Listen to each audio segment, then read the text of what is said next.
Nós queremos e precisamos de mais de Deus como igreja, mas você como crente também precisa de mais de Deus.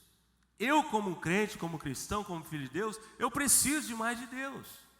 Como eu disse para os irmãos, não tem como você viver uma vida cristã normal, sadia, se você não tiver esse desejo e essa expectativa no seu coração. Então por isso que eu disse que Deus tem falado conosco nesses últimos dias. Deus tem falado com o pastor dessa igreja, tem falado com os pastores dessa igreja, com os líderes dessa igreja, de que Ele quer fazer mais em nosso meio. Deus tem falado com você nesses dias, assim como tem falado comigo, de que Ele quer te levar a um novo nível de intimidade com Ele, de relacionamento com Ele, de conhecimento da palavra, de busca. Irmãos, eu sinto isso, como eu disse, eu quero simplesmente tentar passar este sentimento para você, que faz parte dessa igreja. Precisamos de sentir isso, precisamos de estar atentos ao que Deus quer fazer conosco nesses últimos tempos. Você não vê na história da igreja, você não vê na história do relacionamento de Deus com o seu povo, nenhum mover de Deus, nenhum mover, que antes não tenha sido visitado pela presença de Deus, gerando um desejo de busca no coração dos seus filhos. Não tem, se você for olhar na Bíblia, todas as vezes que Deus queria mover, Ele vinha antes e chamava o povo para buscá-lo, para orar mais, para se consagrar, para se arrepender. Aí depois Ele agia, Ele fazia, Ele manifestava. Não tem mover de Deus na Bíblia que tenha acontecido antes dele chamar o seu povo para orar mais, para buscar mais, para se arrepender, para se consagrar. E o que tem acontecido conosco hoje? Nós temos tentado passar isso para a igreja. Deus está pronto, preparado para manifestar em nosso meio. Agora nós precisamos de receber isso de coração aberto, acender a chama desse desejo, dessa expectativa, para que a nuvem não passe por nós e nós fiquemos somente olhando ela. Agora isso não pode soar no seu coração simplesmente como jargão, gospel apenas.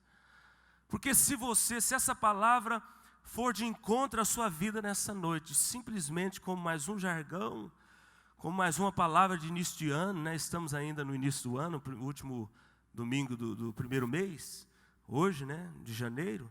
Se você pensar assim, você vai ficar como o povo que não creu, não esperou e não entrou na terra prometida. Mas nós não queremos isso, nós queremos que todos nós estejamos cheios de desejo, cheios de expectativa. Como eu disse, a nossa intenção é que esse negócio entre no seu coração. Não veja essa mensagem, essa reflexão de hoje como uma mensagem a mais. Não veja essa reflexão de hoje, essa palavra de hoje, como um jargão gospel de início de ano. Não veja assim. Vai um conselho aí da minha parte para você. Deus quer te levar a um novo nível de intimidade com Ele. Quem deseja isso? Deus quer te levar à maturidade. Quem crê nisso? Deus quer mexer aí dentro, no seu coração, nas suas emoções, nos seus sentimentos, na sua maneira de ver a vida, na sua maneira de se relacionar com Ele, na sua maneira de entender igreja. Deus quer mexer, Deus quer fazer, e eu creio que assim como Ele tem falado comigo, Ele vai falar com você hoje também nesse sentido, amém? Agora tem um detalhe importante, a parte de Deus, como eu disse, já está pronta, Ele já fez tudo. As promessas já foram liberadas para nós, para mim e para você. Nós temos mais de 8.000 promessas na Bíblia ao nosso respeito, para mim e para você, para a igreja, para os filhos, algumas específicas para o povo de Israel. Mas nós temos mais de 8.000 promessas que já foram liberadas, meu irmão Dejair, para você, para mim, para nós como igreja. Só falta tomarmos posse, crermos nelas e vivermos com base nelas. São mais ou menos 7.000 e pouco no Velho e 1.000 e pouco no Novo Testamento. dos 66 livros da Bíblia, para vocês terem ideia, somente a carta de Paulo a Tito não tem promessa de Deus para nós. Somente a carta de Paulo a Tito, pequenininha. Todos os livros da Bíblia têm promessas de Deus para nós. Diga, graças a Deus. Você lembra das promessas de Deus para você? Esse negócio fica no seu coração, na sua mente? Ou você vive a sua vida, a sua rotina de vida cristã, o seu dia a dia de vida cristã, sem lembrar de nenhuma promessa de Deus para você? Eu coloquei aqui algumas das promessas, algumas poucas que eu fui lembrando quando estava preparando a palavra. Porque isso é importante, lá na frente, daqui a pouco, nos princípios, eu vou falar um pouquinho disso. A promessa viva na minha mente, no meu coração, é o combustível para mim caminhar de maneira avante, de maneira crescente, de maneira vitoriosa em Deus. Esse negócio não pode sair da sua mente, não pode sair do seu coração. Que tipo de promessa, pastor? Muitas, como eu disse, são mais de 8.000. Mas eu relacionei algumas aqui. Olha como é que esse negócio nos joga para cima, nos levanta, nos enche de esperança. Por isso que eu digo, é o combustível para que você caminhe de maneira avante, vitoriosa, progressiva na sua vida cristã, no seu relacionamento com Deus. Mas nós não lembramos. Esse negócio cai no esquecimento. Ficamos presos com as coisas dessa terra, nos envolvemos com tudo aquilo que diz respeito a nós mesmos. Família, casa, filhos, trabalho, às vezes até a própria obra, a própria igreja, e esquecemos do tanto de promessas que Deus tem para nós, irmãos. Talvez essa seja a razão de você, talvez, caminhar desanimado, para baixo, triste, sem esperança do dia de amanhã, porque você não lembra do que Deus prometeu ao seu respeito. Então eu quero te ajudar nessa noite. Somos mais do que vencedores em Cristo Jesus. Diga aleluia. Essa é uma promessa. Você é mais do que vencedor nele. Esse negócio tem que ficar aqui e aqui o tempo todo. Podemos todas as coisas naquele que nos fortalece. Diga glória a Deus. As portas do inferno não podem prevalecer contra a igreja. É outra promessa bíblica. É promessa para nós como igreja de que nós romperíamos, de que nós venceríamos os inimigos, de que ninguém poderia nos segurar. É promessa. Nós cremos e vamos caminhar com base nela. As portas do inferno não prevalecem. Maior é o que está em nós do que o que está no mundo. Para os jovens, essa aqui é só para os jovens solteiros, aqueles que vivem ainda debaixo da responsabilidade dos pais. A Bíblia diz, honra teu pai e tua mãe para viver muito tempo na terra e prosperar em tudo. Olha que promessa maravilhosa para você, jovem, solteiro, que ainda vive com seus pais. Honre os seus pais para você viver muitos dias, muito tempo e para você prosperar em tudo. Isso é sério. Se você não cumpre isso aqui, se você não crê nessa promessa e não vive ela, o contrário acontece. Quantos jovens morrendo cedo aí fora, irmãos? Todos os dias nos jornais, nos telejornais, jovens perdendo a vida cedo, porque não honram seus pais. Não honram seus pais. Se quisermos e ouvirmos, esse ouvirmos aqui significa obedecermos, comeremos o melhor desta terra. Olha o tanto de promessas, eu só estou lembrando algumas aqui para nós, para esse negócio te acender aí por dentro. Se formos fiel a Ele, bênçãos sem medida seriam derramadas, as janelas do céu seriam abertas sobre nós. É uma bênção, é uma promessa que está lá em Malaquias, capítulo 3. Se formos fiéis nos dízimos, bênçãos sem medidas, as janelas do céu serão escancaradas sobre as nossas vidas. Aleluia, eu quero viver essas promessas na minha vida. Eu tenho certeza que você também deseja. Teremos todas as nossas necessidades supridas em Cristo. Promessa de sabedoria e vontade, para quem pedir, lá em Tiago diz isso, peça sabedoria e vontade, para que você resolva os seus dilemas da vida. Deus quer te dar sabedoria, é promessa. Promessa de vitória sobre as tentações, promessa de proteção e companhia constante. Eis que estou convosco até a consumação dos séculos. Deus nunca te desampara, Deus nunca te abandona, Deus sempre está do seu lado, em todos os momentos. Está passando dificuldade, está passando apuro, está passando tribulação, está passando um momento de tristeza, de dor, Deus está do seu lado, Deus está com você, é promessa bíblica. Promessa de proteção e companhia constante, promessa de libertação, de cura, promessa de bênçãos variadas, decorrentes da obediência, promessa de vida eterna. Quantos têm vida eterna aqui? Diga amém. Olha que promessa, você tem vida eterna, você vai para o céu. Os que estão em Cristo Jesus, essa é a promessa, vida eterna, gozo celestial, salvação. Promessa de galardões, recompensas, promessa de conquista e vitórias. Então, irmãos, a parte de Deus já está pronta. Deus já fez tudo. Agora, para nós experimentarmos algo novo, nós temos que fazer.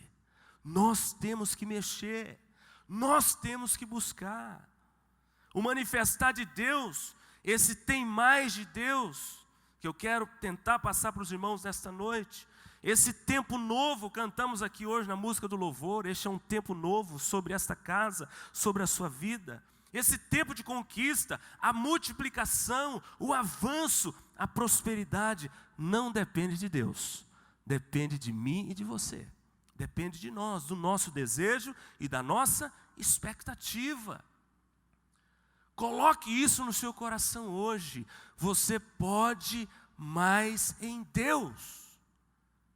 Igreja, estou falando agora para o coletivo, para o corpo. Igreja, nós podemos mais em Deus. Quem crê nisso? Nós temos promessa de ser impacto aqui nessa região. Nós temos alvos coletivos variados. Novas células, novos líderes, novos anfitriões. O encontro está aí, temos que levar no mínimo 80 pessoas para dar coro e darmos conta de pagar o evento. Olha o tanto de alvos que nós temos como igreja. Deus tem tudo isso para nós. Precisamos de nos posicionar e falar: eu creio e eu desejo. Eu tenho esse desejo no meu coração de participar dessas vitórias que é para a minha igreja. Se você faz parte dessa igreja, essa vitória é para você. Você vai fazer parte dela. Você não vai ficar como o povo que não entrou na terra, não, por causa da incredulidade, não. Você vai participar. Você vai ver Deus agir. Então tudo isso é para nós. Lembre-se, Deus tem sempre mais para os que desejam mais. Falei agora há pouco, estou repetindo.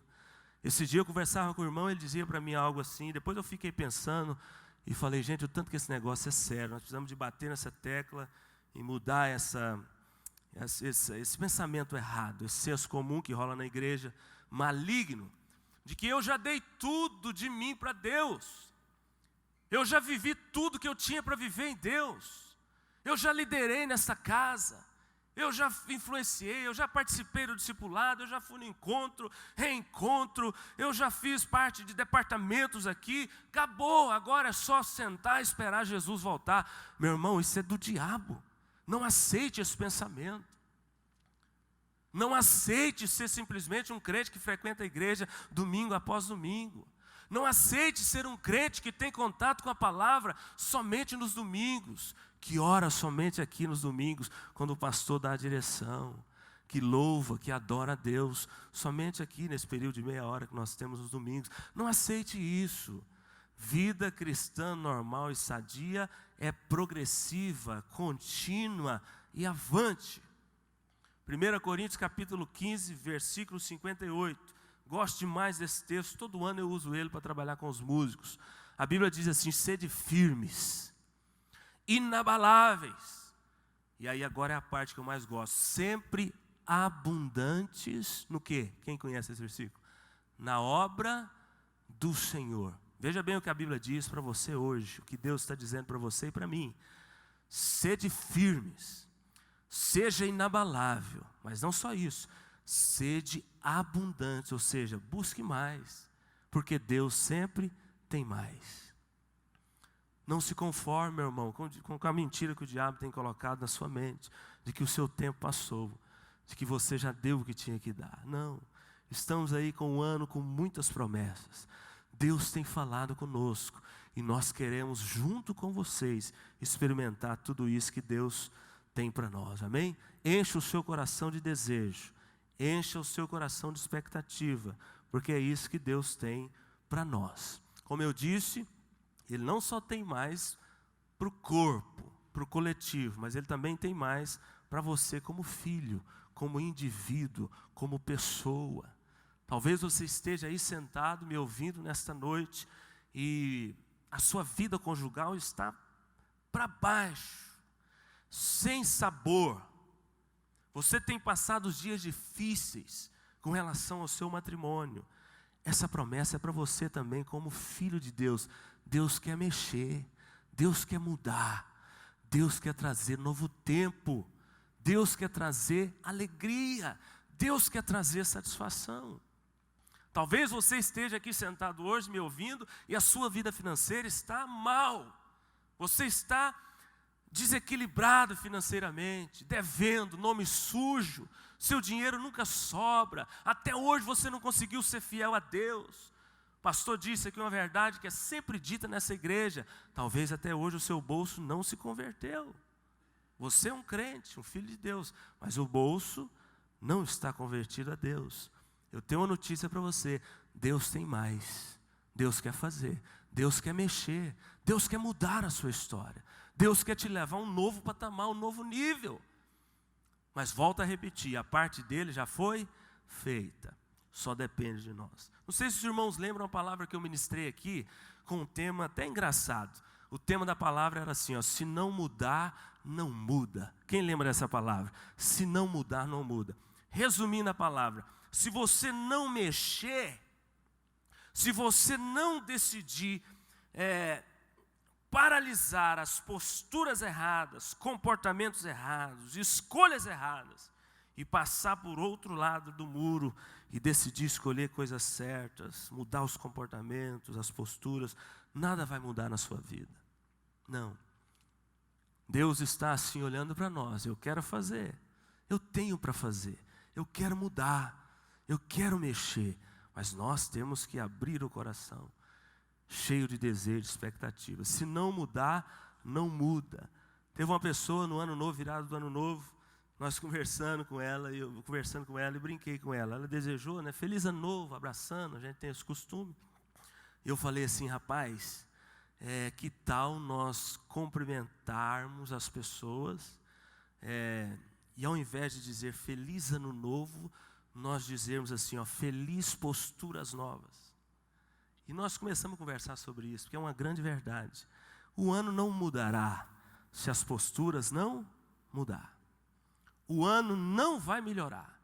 Não será diferente de 2020. Para você, pessoa, para a igreja, se as posturas não mudarem.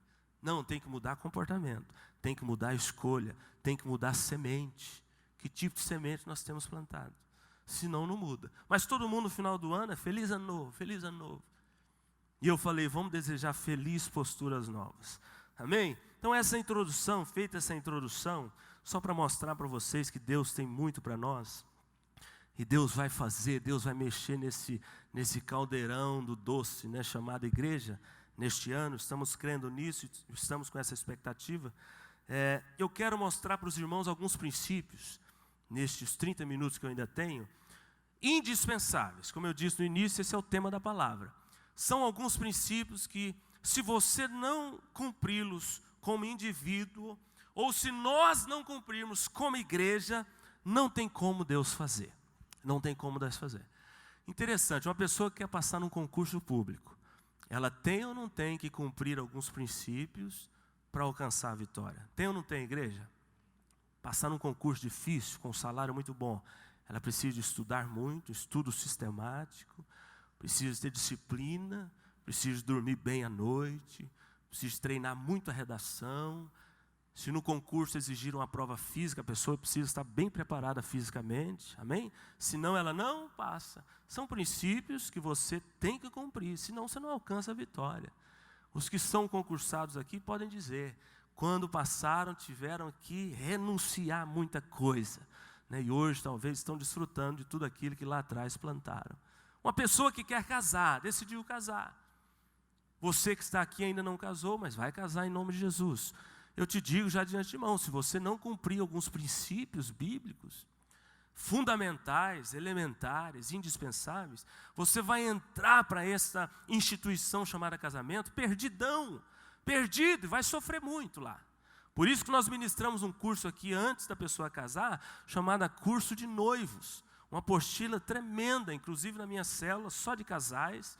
Eu estou com a célula só de casais nas quartas-feiras, às 20 horas. Nós ministramos só assuntos relacionados à vida conjugal, família, matrimônio, casamento. Tem sido uma bênção, tem sido muito rico, muito edificante. Mas se você não cumprir esses princípios e entrar para esse negócio chamado casamento, sem conhecê-los, mas não só conhecê-los, mas sem praticá-los, minha coisa é difícil. Sofre, mas sofre mesmo. Mas quando cumprimos os princípios, tudo facilita, tudo coopera, Deus entra em ação. Assim também é na vida espiritual. Deus vai fazer, Deus quer fazer, as promessas já estão aí para nós, mas se não cumprirmos os princípios, a coisa passa batido e nós perdemos o time de Deus, perdemos grandes bênçãos de Deus por causa disso, amém? Mas você, em nome de Jesus, vai relembrar junto comigo esses princípios hoje e vai cumpri-los em nome de Jesus. Abra a sua Bíblia no livro de Josué, né? Depois do 5º livro da Bíblia, é o próximo aí. Eu vou usar um texto aqui que fala da batalha do povo de Israel contra Jericó, né? Um texto muito conhecido, foi uma batalha sobrenatural e uma vitória também sobrenatural do povo de Israel sobre Jericó.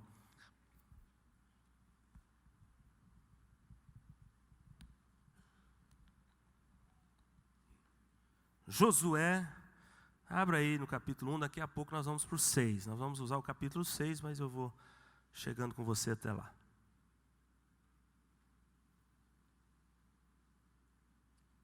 Então os princípios estão aqui, amém? Eu vou pegar essa vitória do povo de Israel sobre Jericó, e nós aprendemos coisas tremendas aqui, são princípios espirituais profundos que a gente tira aqui deste texto. O livro de Josué, olha para mim aqui agora um pouquinho, abriu aí em Josué, olha para cá. O livro de Josué, ele fala basicamente da transferência da missão que Deus havia dado a Moisés para o seu sucessor. Quem que foi o sucessor de Moisés? Josué. Então esse livro de Josué, ele fala basicamente dessa transferência de missão, uma missão tremenda, uma missão nobre de levar o povo a conquistar a terra prometida, chamada Canaã. Moisés se envelheceu, chegou o tempo de partir e Deus levantou o sucessor, que foi Josué. No capítulo 1 do livro, olha para cá, daqui a pouco nós vamos ler um texto aí. No capítulo 1, Deus faz uma chamada e faz uma promessa. Deus sempre faz isso quando Ele quer mover no meio do povo. Ele entrega a chamada, ele chama Josué e faz uma promessa. E encoraja ele de maneira repetitiva, enfática, porque Josué estava com medo dessa nobre missão, e Deus o encoraja de maneira forte, né? E repete muito aqui no capítulo 1, ser forte e corajoso, seja forte e corajoso, seja forte e corajoso. Deus encoraja ele. No capítulo 2, Josué manda os espias olhar a terra prometida, Canaã. Josué envia o pessoal para olhar lá e fazer o reconhecimento do gramado e ver se a coisa é boa, se está tudo cooperando, se é fácil conquistar, como é que vai ser a guerra, quantidade de militares, as estratégias. O povo foi, os espias foram lá. No capítulo 3, acontece a travessia do Jordão. Eles atravessam o rio Jordão, porque a terra prometida estava depois. Tinha que atravessar o Jordão, conquistar algumas cidades, vencer alguns inimigos, e a terra estava logo adiante. Então eles atravessaram o rio Jordão, a pés enxuto. Foi um grande milagre de Deus, assim como na abertura do Mar Vermelho. Deus também fez o rio Jordão se abrir e Josué atravessou com o povo. Capítulo 4, ele faz um ato profético lá no meio do rio. Deus fala para Josué, pega 12 pedras, você vai colocá-las no meio aí, onde está seco. É como se fosse esse corredor aqui seco, o rio, uma parte para cá, uma parte para cá, e aqui o povo passou. Deus falou para eles assim, pega 12 pedras, coloca aí, levanta elas, isso aí vai servir de memorial, para vocês sempre lembrarem do grande milagre que eu estou fazendo na vida de vocês, amém? No capítulo 5 do livro de Josué, capítulo tremendo aqui, às vezes passa batida, a gente não repara o tanto que é importante isso que é tratado aqui. O povo volta a praticar a circuncisão, o povo volta a praticar e a celebrar a Páscoa, porque o povo tinha parado de circuncidar no deserto e também de celebrar a Páscoa. Quando eles saíram do Egito, quando eles foram libertos do Egito através de Moisés, da escravidão de Faraó, libertos daquela opressão terrível do Egito, vocês acham que o povo caminhou de maneira obediente e de maneira fiel a Deus através do líder colocado lá, Moisés? Não, irmãos, o povo continuou se rebelando. Olha o tanto que às vezes nós somos coração duro, né? Deus fez tantos milagres lá no Egito, as 10 pragas contra o Egito, libertou o povo de lá de maneira miraculosa. O povo era para caminhar assim, fiel, obediente, crendo que Deus, gente, esse Deus nosso é sobrenatural, é demais, nós nunca mais falharemos com Ele. Não, o povo voltou a se rebelar. E aí eles do deserto, eles pararam de circuncidar os filhos que foram nascer no deserto, no período de 40 anos, né, nasceram muitas pessoas lá no deserto. E eles pararam também de celebrar a Páscoa. Então no capítulo 5, fala que eles voltaram a cumprir estes 2 princípios importantes. Afinal de contas, lá no Velho Testamento, a circuncisão representava o quê? Aliança com Deus. Quem era circuncidado, lá no Velho Testamento, isso tinha um significado poderoso. Essa pessoa pertencia exclusivamente a Deus. Ela tinha aliança com Deus. Como é que Deus ia usar um povo desse para guerrear, para vencer tantos inimigos, para entrar na terra prometida, sem estar circuncidado, sem estar em aliança com Ele? Não tinha como. Então Deus fez isso aqui. Agora no capítulo 6, é que eu quero me deter um pouquinho aqui. Capítulo 6 fala da vitória de Jericó. Todo mundo sabe. Deus fez o povo de Israel conquistar Jericó de maneira milagrosa. Eu não vou ler o capítulo todo contando a história. Eu vou pegar alguns versículos aonde a gente encontra esses princípios que eu quero destacar para os irmãos hoje. Amém? Só esteja ciente disso, está aqui na Bíblia, depois se você quiser ler na sua casa. A vitória do povo de Israel sobre Jericó foi uma vitória sobrenatural, miraculosa e até inusitada. Vocês vão ver porquê daqui a pouco, né? Nós vamos ler aqui. Eu quero ler aqui para mostrar o primeiro princípio, o versículo 1 e o 2 do capítulo 6. Já está aberto aí? Amém? Capítulo 6, versículo 1 e 2. Olha o que a Bíblia diz. Ora, Jericó estava rigorosamente fechada por causa dos filhos de Israel. Ninguém saía nem entrava. O povo estava com medo, porque eles sabiam que o povo de Israel estava chegando. Eles se trancaram. No 2, então disse o Senhor a Josué, olha, entreguei na tua mão Jericó, o seu rei e os seus valentes. Para um pouquinho aqui, olha para cá. O primeiro princípio, mencionei um pouquinho aqui na introdução e quero enfatizar agora. Primeiro princípio importante que você não pode esquecer para que você consiga conquistar as coisas em Deus, tanto no campo individual quanto no campo coletivo. Nunca se esqueça das promessas dele para a sua vida. Nunca se esqueça do que Deus já fez na sua vida. Quem aqui já recebeu milagres de Deus? Levante as mãos.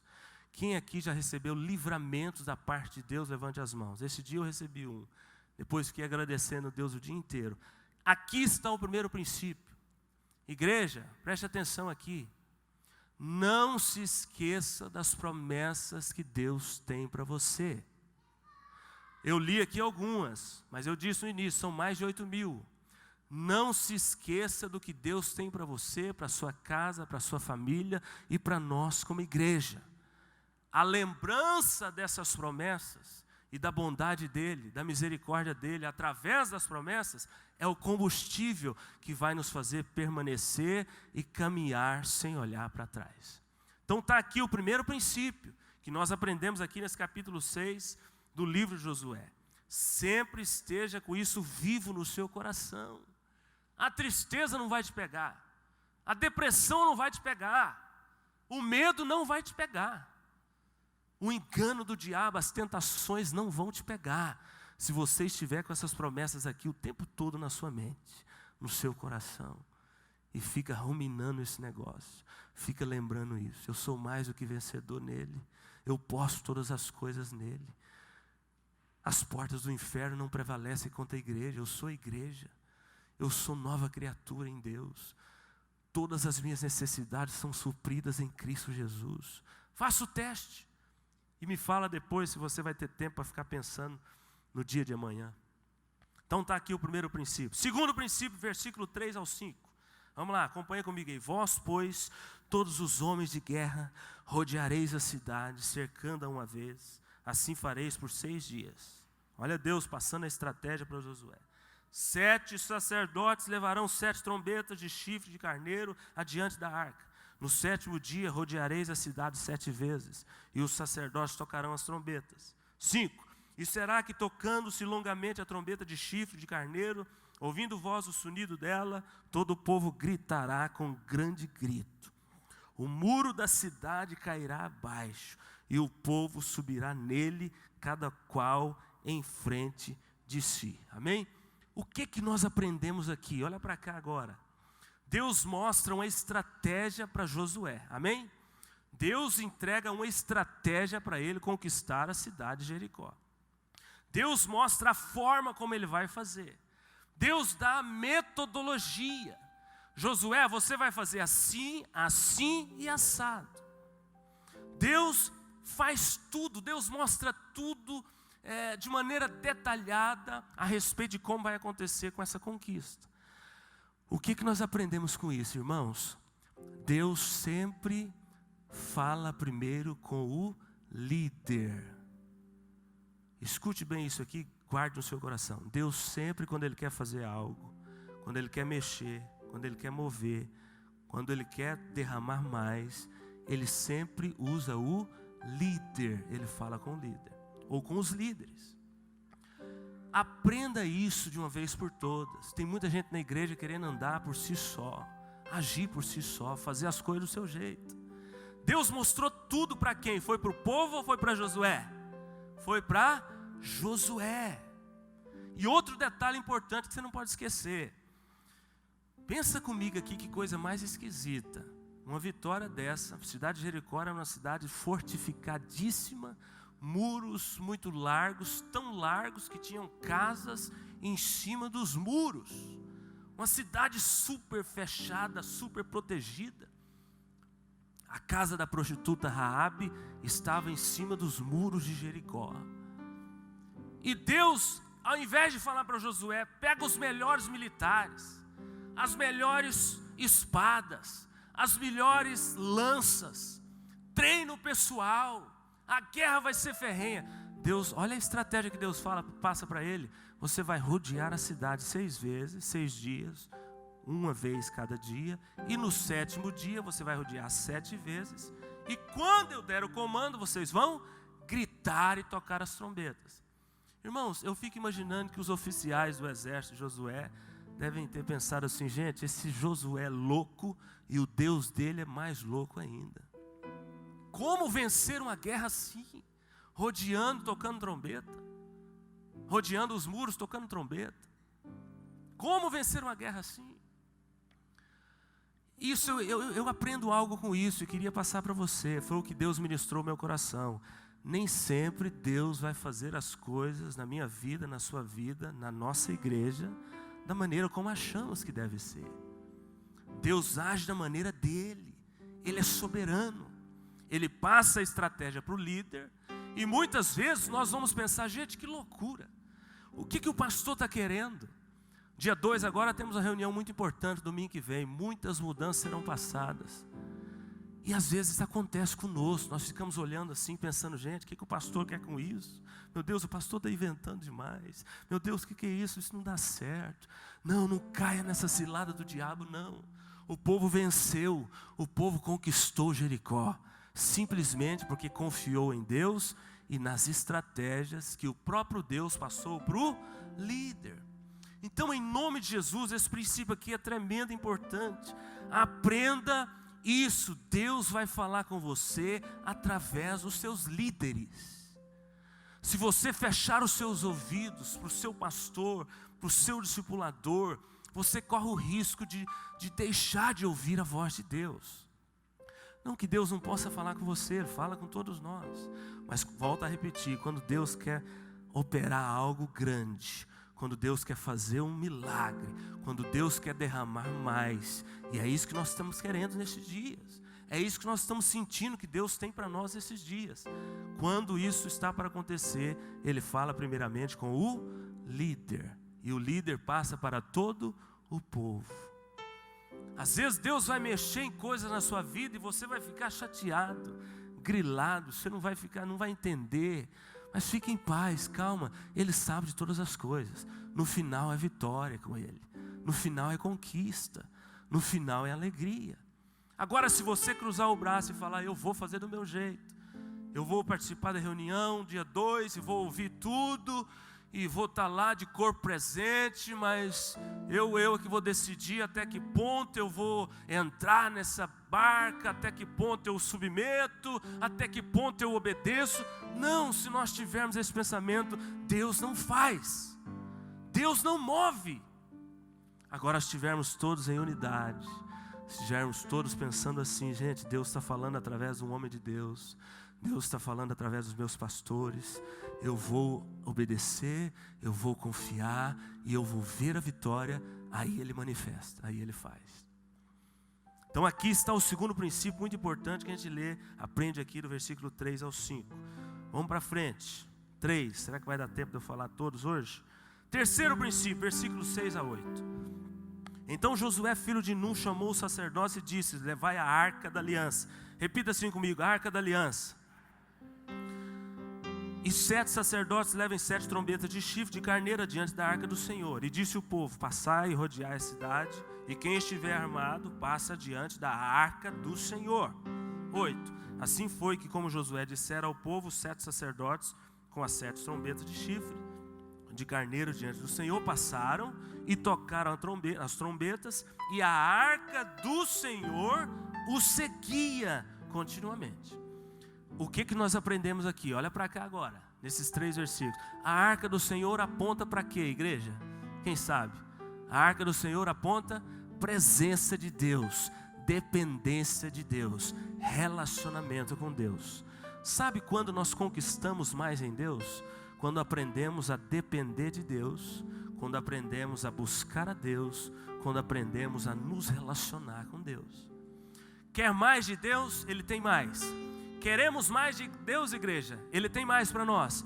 Precisamos aprender a nos consagrar, a buscar mais dele em oração, relacionamento, viver na presença dele, estar em comunhão constante com os irmãos. Volto a repetir, não é à toa que Deus tem nos levado nesses últimos dias a estimular a igreja a orar mais.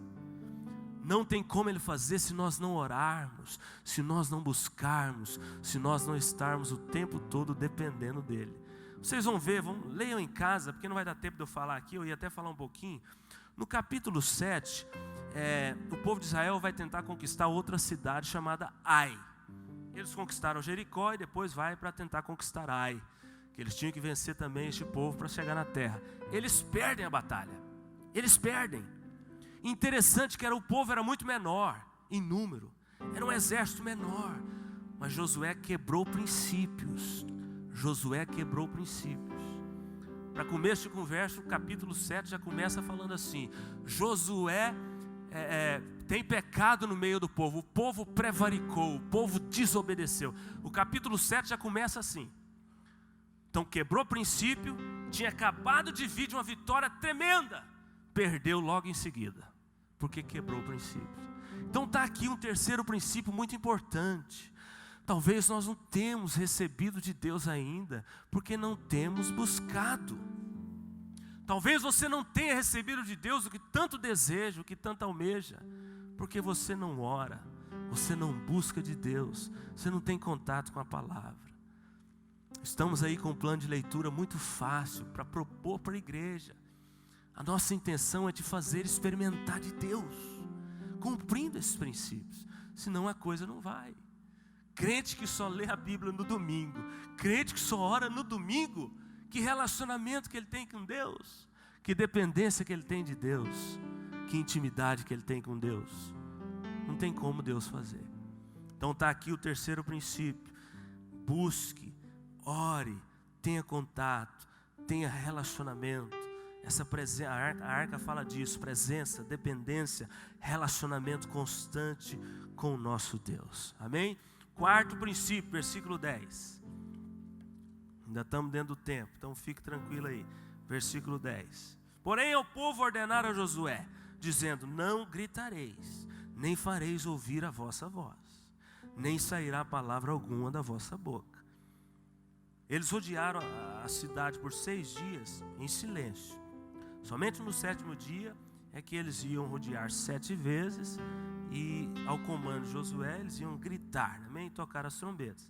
Então ele diz aqui no 10: porém ao povo ordenou Josué, dizendo: não gritem, não faça nenhum barulho, todo mundo em silêncio, nem sairá palavra alguma da sua boca, até o dia em que eu vos diga: gritai, então gritareis. Amém?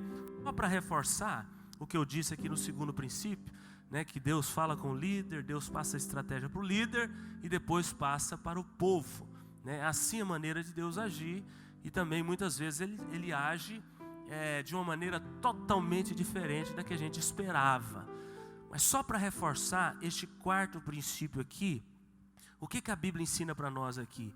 É de que existe um momento em que a direção será dada. Josué falou para o povo: espera, está aqui, ó, até o dia em que eu vos der a direção, aí sim vocês vão gritar.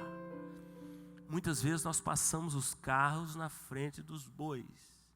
Muitas vezes o líder dá uma direção, o pastor ensina, o pastor mostra, o discipulador fala, o líder de célula fala.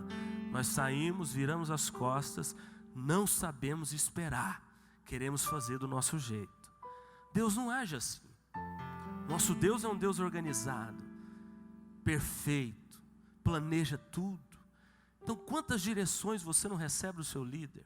Quantas direções você não vai receber do seu pastor agora no dia 2?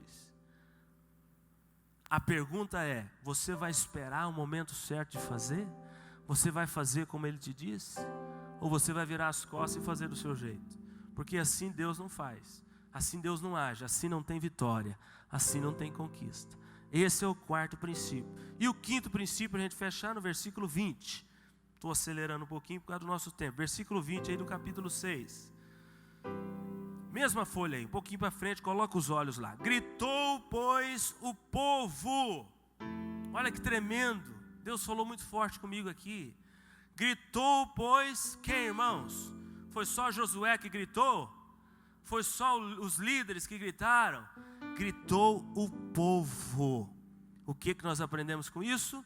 Que Deus sempre, quando Deus quer trazer uma vitória no meio do seu povo, Ele espera que este povo caminhe em unidade. Diga unidade. 1 Coríntios 1,10, não precisa de abrir. Rogo-vos, pois, irmãos, somente ouça aqui. Olha o tanto que isso aqui é profundo. Pelo nome do nosso Senhor Jesus Cristo, que faleis todos uma mesma coisa, que não haja entre vós dissensões ou divisões, antes sejais unidos em um mesmo pensamento e em um mesmo parecer. A unidade, irmãos, anula a ação do diabo no meio do povo. Se não estamos em unidade com o nosso líder, com os líderes, com os pastores, o diabo tem brecha para agir. Você precisa entender isso. Essa vitória veio para o povo de Israel porque eles estavam caminhando em unidade. Isso é muito importante entendermos e vivermos esse princípio. Todo o povo gritou. Já pensou se as mulheres decidissem por si só ficarem caladas? Se os homens decidissem por si só, não, esse negócio de grito não é com nós, não, deixa as mulheres gritarem, nós vamos ficar calados, cruzar os braços, fazer cara de guerreiro. Não, o povo gritou, todos caminhando em unidade, Deus fez o milagre, Deus operou. A unidade faz as pessoas, a igreja, alcançar proezas em Deus. Lembra lá de Gênesis capítulo 11, versículo 6, a história da Torre de Babel? O que Deus diz para o povo? O próprio Deus fala, eu tenho que parar os projetos desse pessoal, eu tenho que barrar eles agora. Por quê? Porque eles estão andando em unidade e todo o intento deles vai se cumprir. Então Deus teve que intervir. Mas por quê? Porque eles estavam caminhando em unidade. Então esses 5 princípios eu queria deixar hoje com você e queria fechar enchendo o seu coração de desejo e de expectativa de que Deus tem mais para você como filho, como indivíduo, em todas as áreas da sua vida. E Deus também tem muito para nós como igreja. Prepare o seu coração para este ano. Prepare o seu coração para o dia de amanhã. Prepare o seu coração para experimentar o melhor de Deus, porque Ele tem isso para nós. Mas nós precisamos de cumprir esse princípio aqui, obediência, andarmos em unidade, reconhecermos a liderança, sabermos ouvir a direção da liderança. Tudo isso são princípios indispensáveis, como eu disse no tema da palavra. Não podemos ignorá-los, senão corremos o risco de perder o time de Deus para nós e depois ficarmos como o povo que não entrou na terra prometida. Eu quero entrar no tem mais de Deus. A terra prometida de Deus para nós hoje é o tem mais de Deus, amém? Quantos querem entrar no tem mais de Deus? Diga aleluia. Diga assim, eu creio, eu quero encher o meu coração de desejo e também de expectativa para tudo que Deus tem para mim, como filho dele, mas também para tudo que Deus tem para nós, como igreja.